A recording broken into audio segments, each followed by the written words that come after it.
Hi. അപ്പോൾ നമുക്ക് അടിപൊളി മിൽക്ക് ഷേക്ക് ഉണ്ടാക്കാനാണ്. അപ്പോൾ കുറച്ച് അണ്ടിപ്പരിപ്പ്, മുന്തിരി, ബദാമും കൂടി വെള്ളത്തിലിട്ട് കുതിർത്തിയത് ഭാഗം നേന്ത്രപ്പഴം പുഴുങ്ങിയെടുത്തതാണ് കേട്ടോ. പിന്നെ 2 ടീസ്പൂൺ ഓട്സ്, 2 ടീസ്പൂണ് തേങ്ങ ചിരകിയത്. ഇനി അടുത്തത് നമുക്ക് വെളുത്തുള്ളി വെള്ളത്തിലിട്ട് കുതിർത്തിയതാണ്. കുറച്ച് പാല് നിങ്ങളുടെ ആവശ്യത്തിന് എത്രയാണെന്ന് വെച്ചെടുക്കുക. ഇനിയിപ്പോൾ ഇത് മിക്സിയിൽ അടിച്ചെടുക്കാൻ വേണ്ടിയിട്ട് കുറച്ചെടുത്തതാണ്. അപ്പം നമ്മുടെ മിൽക്ക് ഷേക്ക് ഇവിടെ റെഡി ആയിട്ടുണ്ട്. നമുക്ക് ഗ്ലാസ്സിലേക്ക് പാർക്കാം.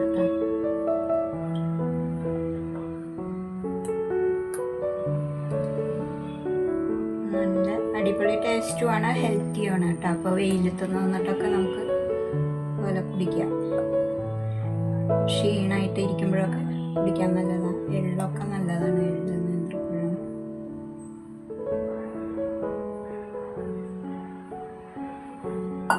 അപ്പോൾ ഇഷ്ടപ്പെട്ട എല്ലാവരും ലൈക്ക് ചെയ്യുക, ഷെയർ ചെയ്യുക, സബ്സ്ക്രൈബ് ചെയ്യുക കേട്ടോ.